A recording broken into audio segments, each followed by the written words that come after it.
Hello and welcome to the Your Financial Pharmacist Real Estate Investing Podcast, a show all about empowering pharmacists to achieve financial freedom through real estate investing. I'm Nate Hedrick, and each week, my co-host David Bright and I explore stories from pharmacists all over the country who are achieving their real estate goals while maintaining a meaningful career in pharmacy. Whether you're a first-time investor or a seasoned pro, we're here to provide education and inspiration about the world of real estate. Please note, this podcast is intended for educational purposes only and should not be considered financial or investment advice. Hey, David, Happy New Year, my friend.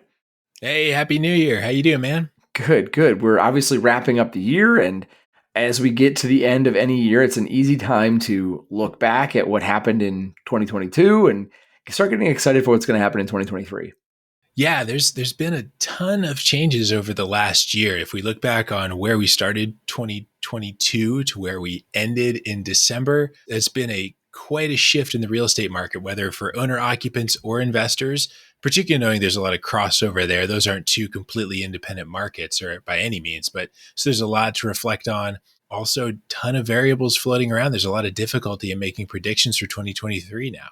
Yeah, I know you and I have spent a lot of time talking about where things are headed. I mean, we've been doing this all year round because obviously as the factors in the market change, your investing has to change with it. And so I think we've been adapting to that this whole year. And again, as I sit here, reflect, start thinking about the next couple of months, you really start to piece together, okay, what's going to be happening down the road? And how do I start to plan for that? Yeah, and it's been helpful, I think, to talk with different investors throughout the podcast over the last year and kind of start to pick their brain on what they're seeing in their niche, knowing that short-term rentals may be different from long-term rentals, that California may be different from St. Louis, thinking about how different areas may see very different things. And so I think it's been helpful to kind of get that sampling of what people are thinking because to some extent, the trajectory of the last several months I think is going to hopefully leave clues about where we're going in the next several months. And then those different perspectives and trying to think through the thought process that different people are sharing and the variables that they find important help me to hone in on the variables that I need to be thinking about in my market for where the next few months are going to go.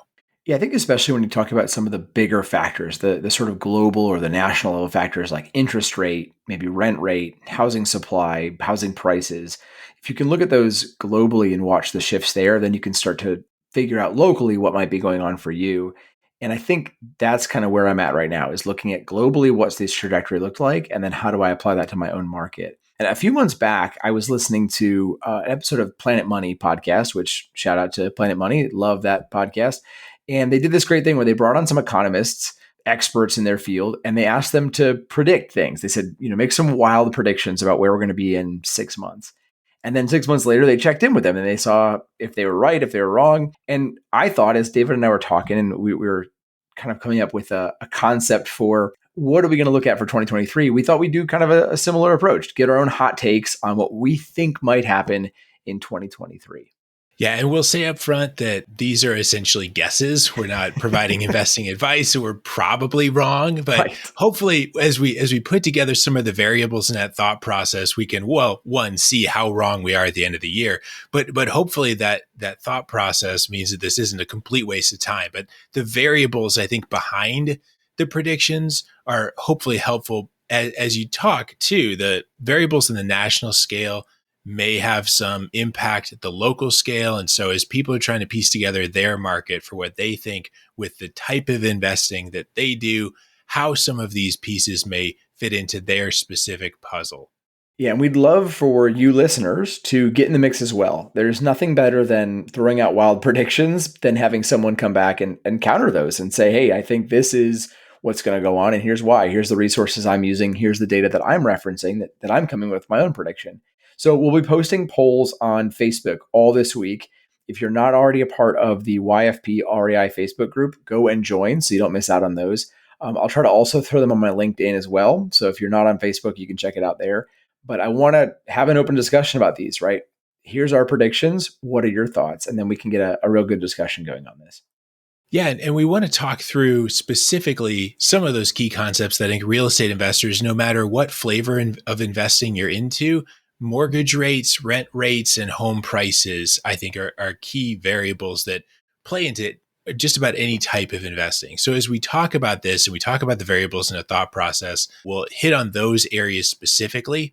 And then let's look back to at the last 12 months, because like we talked about a minute ago, the trajectory of where we've come from is one thing that can help to point towards where we might be headed next. So let's dig into mortgage rates first, interest rates and mortgage rates right now.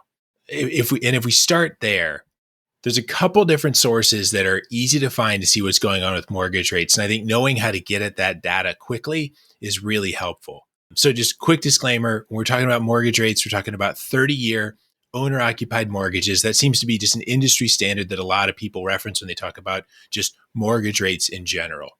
And there's lots of different sources you can look at what mortgage rates are. You don't necessarily need to call up a local mortgage broker and say, hey, what are rates today, just to figure this out. The government keeps, like the St. Louis Fed has some pretty clear charts. We can link to that. The Mortgage News Daily, there's other groups out there that share some of those, which we'll put that all in the show notes. And they show things like over the last year, we've gone from near 3% in January to roughly 6.5% in December 2022. So, and even a little bit higher in there in November, around 7%. So we're seeing a very slight decline right now, but compared to January, we are way up on the year. Yeah. And I think it's important to emphasize something that you mentioned, that these are 30-year owner occupant rates, right? You're not going to go to your bank and get that exact rate depending on how your credit is and how your type of investing is going. And if it's a single family versus multifamily. So it can vary dramatically between different investors in different situations. But even those investment loans are, again, generally more expensive, meaning that fees might be higher or the rates might be higher or both. But even so, it's still linked, like you mentioned, David. So when we're talking about consumer behavior and loans and how those behaviors are tied to mortgage rates, I think, for example, if you flip houses, it's important to think about that. Even if you are not an investor yourself, or even if you're not just looking at the investor rates, the people buying your homes that you're flipping, they're going to be using owner occupied rates, right? So it's not something you can ignore, even if you're in a space where you're not necessarily accessing those funds in that way. So keep that in mind. Yeah. And I think too, when you're thinking about the rental side of things, if someone is trying to decide, do they move out of a rental and buy their own place? Well, that decision may get really difficult if interest rates have spiked too. So I think there's a ripple effect that goes into rental pricing and whether or not tenants stay or move. So yeah, it makes sense that the owner occupant mortgage rate is kind of a key foundational variable for a lot of things. And so if we look at that, just that change from, let's just round numbers, call it 3.25 to 6.5 start of year to end of year. And if we look at a 30-year mortgage of $100,000 at that rate, we're talking about a $200 a month payment increase. Wow. And so $200 a month may not seem super enormous, but the Fed is also reporting that median home prices right now, if we just do some very round numbers here, we're in the neighborhood of like 450 grand. So 450 grand is more like a $900 a month payment spread. Same house, same price, beginning of 2022 to end of 2022, not including any kind of home appreciation or anything like that, but simply the interest rate driving nearly $1,000 a month in mortgage payment increase. That's a substantial shift. Oh, it's huge. I mean, especially when you consider that as those payments go up, now your affordability is going down, right? You could sell a house at $450,000 and the monthly payment you were making would be the same as if you bought a house, significantly less than that. And so your affordability factor, what you can buy and what you can afford, changes dramatically when those interest rates go up. Yeah. So I think there's several things that could play out from that, and we'll have to see kind of how this goes. But, there are people that may have at one point said, hey, I think $450,000 might be affordable. Mm-hmm. If we just keep using that example, maybe they're now saying, well, hey, I now think 300,000 is affordable. Yeah. Or they just get sticker shock at the rates because we've been so accustomed to lower rates lately that they're like, well, I don't want to buy that. I'm going to sit on the sidelines for a little bit. Or I'm going to buy a starter house or a lesser house or something, and then I'll buy that $450,000 house someday once the rates come back down. So there's all kinds of not just math, but emotion that goes into that as well. Yeah, and we're seeing that, at least I'm seeing that in my market and other places as well, that shifting demand where the interest rates coming down or cooling, or the interest rates coming in, the higher rate is cooling down buyers, right? They have more options. They're not buying as fast. They're not overpaying for properties. They're not trying to get in before the rates increase because we're already there, right? So I think owner occupant homeowners don't always have to make that logical decision-making process, right? You don't have to think, oh, the rates are high, I'm not going to buy right now. But investors, that rate becomes every part of the calculation, right? It affects your cash flow, it affects your expenses, it affects, again, the affordability of that property. So it can really start to make an impact quite quickly. Yeah. And I think that there's a real importance there about, as an investor, trying to do that math and trying to separate yourself from the emotional attachment that, Nate, I'm sure as a realtor, you've watched people walk into a house and you're like, oh, this is beautiful. I love the layout. I love the paint colors. I love the kitchen, right? And people just fall in love with a house and they may be tempted to overpay for it because it's where they're going to live. And that may be fine because it's Yeah. their house. They're going to live there. But that's a lot tougher of a decision when you are buying an investment property. That emotional attachment can really hurt you when it comes to the numbers. So yes, the numbers on the interest rate there, that ripple effect playing into so many of these other variables, and I think that that particularly playing into housing prices is going to be a big story for 2023 as well. Yeah. So, all right, let's put our money where our mouth is, David, and make a prediction. Let's do the first one. So knowing how much volatility we saw with interest rates this past year, what do you think? What do you think interest rates will be December 2023, a year from today? Okay, so predictions that are almost guaranteed to be wrong, right? You But still have to do it. yeah. So we're recording this in mid-December, right after the Fed announced the rate hike that they were expected to announce, Mhm. and they hinted then that they may not pull back on rates until 2024. So if the Fed is looking to continue increasing rates and not pull back, I know the Fed doesn't directly set mortgage rates, right? There's several steps in between. There's all kinds of other ripple effect there, but the Fed rate does play into that. So all that to say, based on where those rates are headed, I'm not confident that interest rates will be any lower than they are today at the end of the year. I'd love it if I'm pleasantly surprised and somehow we back down sooner and we get rates to increase affordability. But at this point, I'm not expecting anything lower by the end of the year. What about you?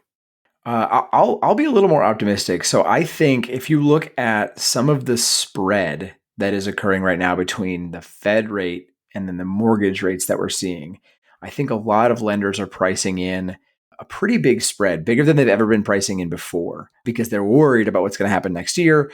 And I think they overinflated that a little bit. Probably going to be wildly wrong, but I'll put it on record. At least I'll give it a try. I think 6%. I think 6% is the normal. I think truthfully 5.5 to 6%, but I think where we're going to end up in December of next year is around 6% as that sort of normal rate for a housing mortgage. And I don't think you're going to see that change dramatically over the next several years. I think it'll be between that 5 and 6% number for quite a while. So that's my number, 6% December 2023.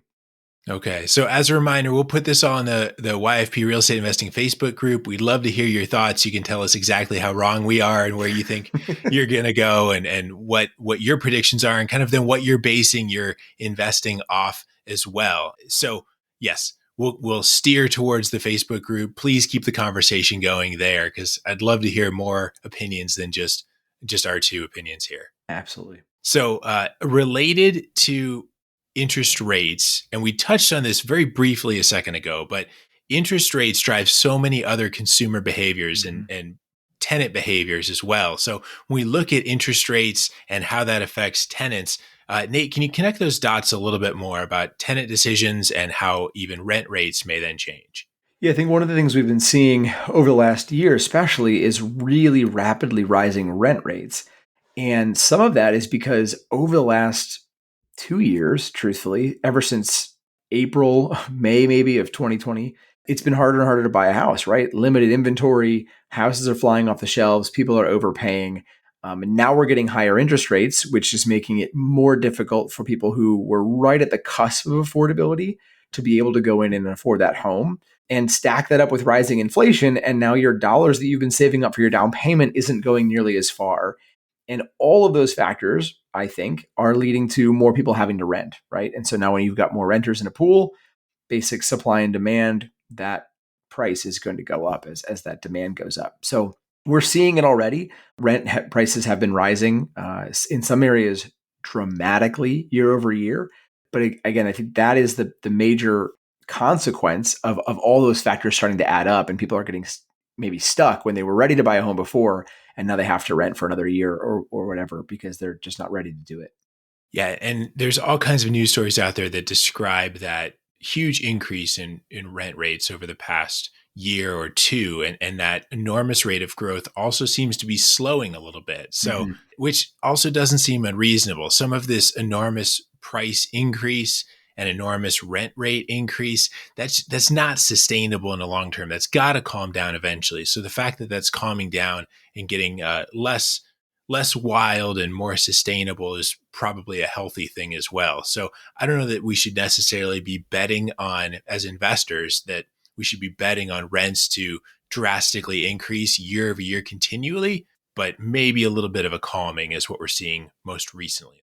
But I think too, if you look at that calming, I think some of it is because people are changing their behavior, right? They're reacting to the rent rate increase and making changes, right? They're living with more roommates or they're living with their parents. I saw a stat just the other day, a news article that 50% of people aged 18 to 29 are now living with their parents, right? So all of a sudden you've taken them out of the renter pool. I don't know about you, but pretty much every year from 18 to 29, I was renting somewhere or I owned a house at that point.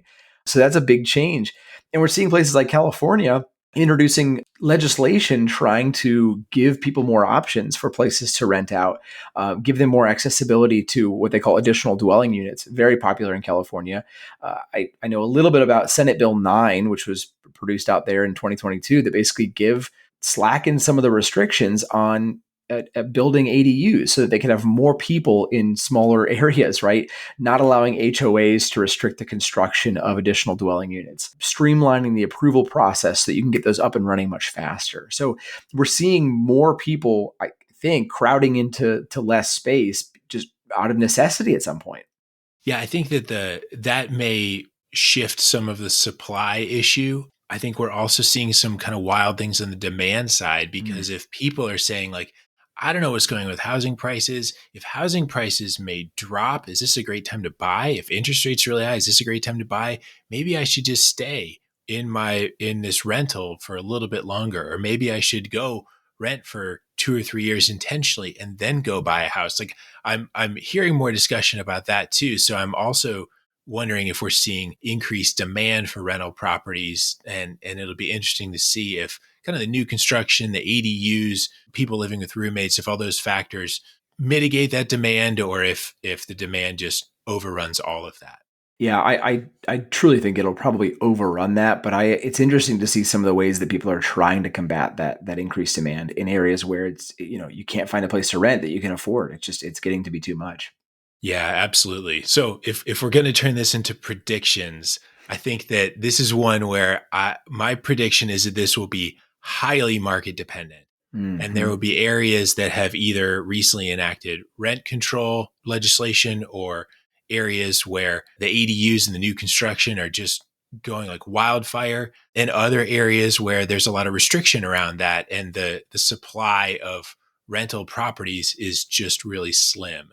And so I think this is going to be drastically different in different places. And some of the higher rent areas where this has been really under the microscope lately, I think that's where we'll see the greater softening than other areas. So I agree, David. And I think I'll take it a step further, and I'll say that the markets that are going to they're going to see rising rents are going to be those that are already what I would call reasonable rates, right? Where they're below the national average.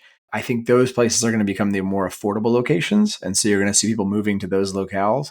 And the places that are higher rent rate, they're going to get hit hard. One, because the rates have gone up and up and up. And again, when you look at the percentage increases across those higher cost of living areas, they're just becoming unsustainable.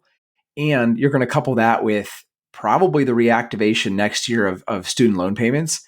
And so people that had any disposable income that was being kind of salvaged with those freeze on student loan payments for the last 2 years, now all of a sudden they're going to be popping up. And now a $2,500 a month apartment does not look nearly as good as a $1,500 a month apartment when I've got the student loan payments coming in. So again, my gut is that by the end of next year, you're going to see a drop in rent rate for the higher cost of living or A and B neighborhoods, and more of a flattening to maybe even a slight rise in the B, C kind of neighborhoods. Yeah, I think there's a lot of parallels to what you're saying there to where I think we may see some changes in house pricing. Mm. Not to tip the cards too much on some of our predictions, but right. But I think there's a lot of parallel between rent rates and house pricing too. So let's unpack that as kind of the third thing we want to talk about then Mhm. is the house pricing. So this is definitely something that has been a lot in the national news as we've seen.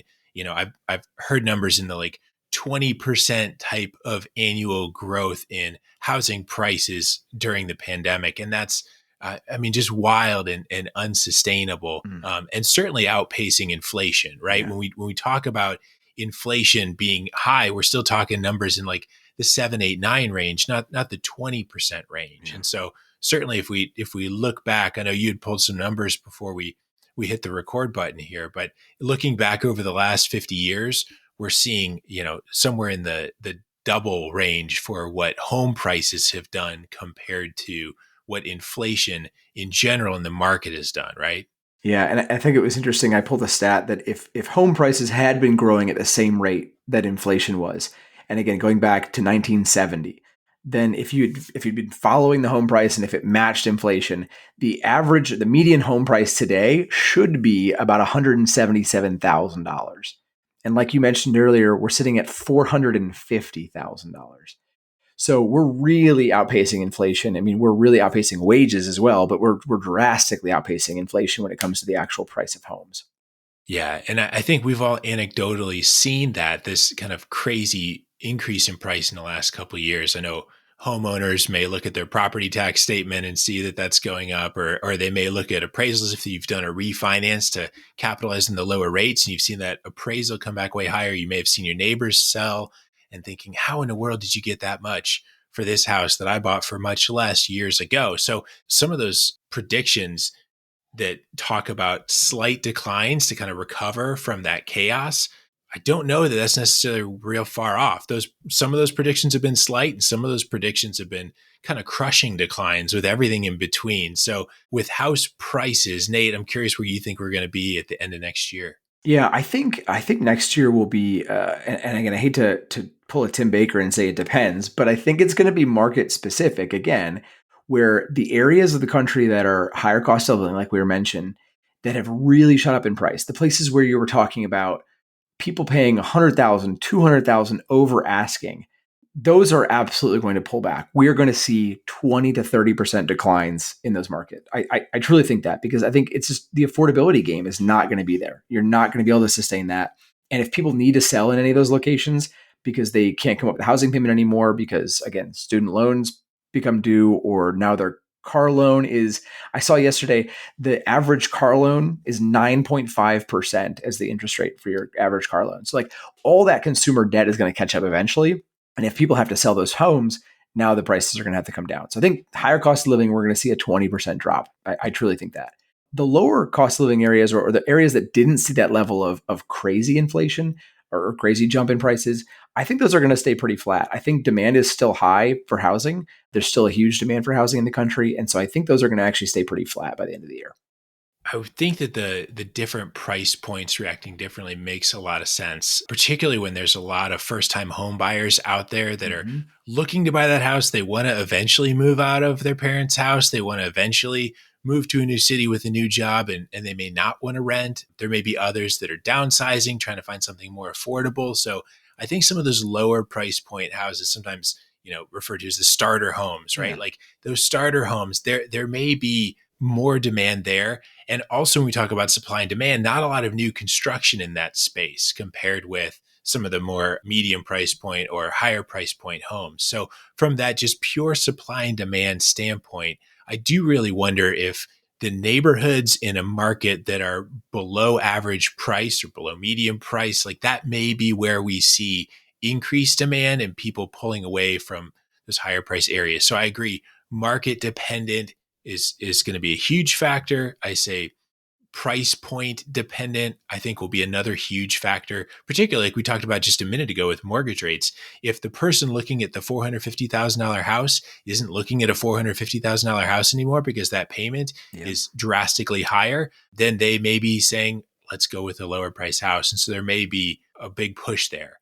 I think another factor that may push into that is the people that bought those kind of lower price point starter homes 3, 4, 5 years ago that may be ready to move up. I know as a realtor, you can probably quote those stats of like how quickly people move, right? Like they move all the time, right? 5 years, 7 years. I've heard all Yeah. kinds of different Yeah. numbers, right?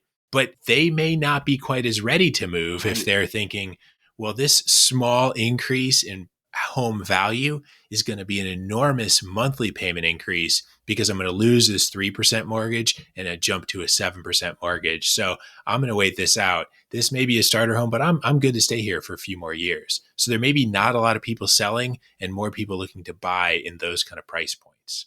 I completely agree. I think if you are, especially if you're trying to move within your same town, let's say, right, you're already in the school district you want to be in, but you thought about upgrading. Maybe you had, one or two more kids than you were planning when you bought the house the first time around. And you're like, oh, we got to make sure we upgrade, get a couple more bedrooms, a little more space. I think those people are going to wait. It's not worth it to upgrade and double your mortgage payment because you've got a slightly bigger home, a slightly more expensive home, and your interest rate has gone up twofold, right? I think you're going to see those people hold off. Yeah. So I think that being said, again, we're probably super wrong in our precise predictions, right? Because I think when we look back a year ago, what people were saying that 2022 was going to be like, I'm not hearing a lot of that ended up coming true. So predictions aside, I think there's probably more value in talking about kind of what investors could do as we continue to monitor these variables into 2023. So just with your investor hat on now, Nate, I'm curious what you're thinking from planning for 2023, what you've got your eyes on, what variables you think are front and center, and how that's changing your investing strategy. Yeah, I'd love to do a whole episode on this, I think, David, just because I think that a lot of investors are in the same boat, right? Like trying to plan out 2023, not having a crystal ball, right? We are just guessing. Mm-hmm. And I think ultimately the best strategy you can employ for 2023 is not counting on the market to save you, Mm-hmm. right? With a Yeah. 20% plus appreciation in the last couple of years, it was possible to buy a house, fix it up a little, buy it wrong, right? You bought it for the wrong price, but you still saw gains. Everybody looked like a genius, right? Because you would buy a place and the market would just pump it up without even doing anything. And so I think that going away is going to make it more difficult. And you've got to be ahead of that, right? You can't just anticipate the market to save you if everything doesn't go right. So I think running numbers is going to become absolutely critical, and running them in the right way rather than just I saw this on TikTok and I think it'll work. I think, again, my suggestion is to really bank on the market going down, and if it does anything else, you're in good shape, right? And it's a bonus at that point. But don't bank on it having to go up for you to be successful. Yeah, no, I agree completely. And that's what we're trying to do right now. I know for me, I'm trying to buy very cautiously Mm-hmm. and I'm doing exactly what you're saying. I'm penciling in what if over the next 6 months in my price point, in my market, in this specific neighborhood, in the next 6 months, we see a 10% dip in house price. Am I still okay? What if 20%? I know we've talked on prior episodes this year about stress testing a portfolio. If Mm-hmm. I'm going to do this as a rental and I'm going to, 6 months from now, get a cash out refinance mortgage, can I stress test that? What if that rate is 8? What if that rate is 9? What if that rate is 10? Like at what point is it not going to work? And then how comfortable am I that we're probably not going there, or I can deal with the consequences if we go there? And how does all that work? So I think the math is really critical right now because I agree completely. If you are depending on one more year of 20% market appreciation for your investing to work, like I'm nervous for you. Yeah. But what I like and I think is important to keep in mind is that both of us are not looking at this like, well, we're just going to take 2023 off. It's not a good time to invest. Like it's always a good time to invest. You just have to do it the right way. And I think trying to do it the way that we've been doing it for the last 2 years simply is not going to work. You're not going to be successful. You'd have to get very lucky. And I don't like luck. I'd much rather do it based on math and numbers and risk mitigation. And I think there's easily a way to do that. You just have to anticipate it and have to plan ahead. Yeah, and I think that can be done because one of the things that I'm seeing in my market, Nate, I'm curious if you're seeing it as well, but I'm starting to see sellers doing price reductions that I Mm-hmm. wasn't seeing For even just sure. 6 months ago. And so with those price reductions, I'm sensing some motivation in sellers that never became visible before because 6 months ago, you could put a for sale sign in front of anything and have 10 offers in the first 10 minutes, right? Yep. But right now, it's a much slower process. It's a much more reflective of the seller's motivation. And so I think there are many more deals to be had out there. So if you are patient and methodical and doing your math and waiting for that deal, I think that there are still great investment possibilities out there, even in a declining market, if you're very careful with what you're buying. And those seem to be the stories as we look back at people that were buying in '08, 2009, 2010, and then rode that out and saw that come back up the other side. Those kind of people now in the rearview mirror look like absolute geniuses, even though they were buying in a wobbly market. Yeah, I love it. Well, hopefully those three probably wrong predictions for 2023 are helpful to you guys. Again, we would love for you to chime in, comment, tell us where you think we're wrong, where you think we're right. Give us data, give us articles. Like, we want to have an open discussion about these pieces because it's going to affect all of us and all of our investing in the coming year. So hop on the YFP REI Facebook group, track me down on LinkedIn. Again, we just love to hear from you guys and get some conversations started. So hopefully that's helpful. Thank you guys for listening and have a happy new year. Thanks for listening to the YFP Real Estate Investing Podcast. If you like what you heard on today's show, please leave us a review and subscribe to the show so you never miss an episode. If you have a question, know someone that would make a good guest, or want to connect with Nate or David, head on over to yfprealestate.com and join the growing YFP Real Estate Investing Facebook group. As we conclude this week's episode of the YFP Real Estate Investing Podcast, an important reminder that the content in this podcast is provided to you for your informational purposes only and is not intended to provide and should not be relied on for investment or any other advice. Information in the podcast and corresponding materials should not be construed as a solicitation or offer to buy or sell any investment or related financial products. We urge listeners to consult with a financial advisor with respect to any investment. Furthermore, the information contained in our archived newsletters, blog posts, and podcasts is not updated and may not be accurate at the time you listen to it on this podcast.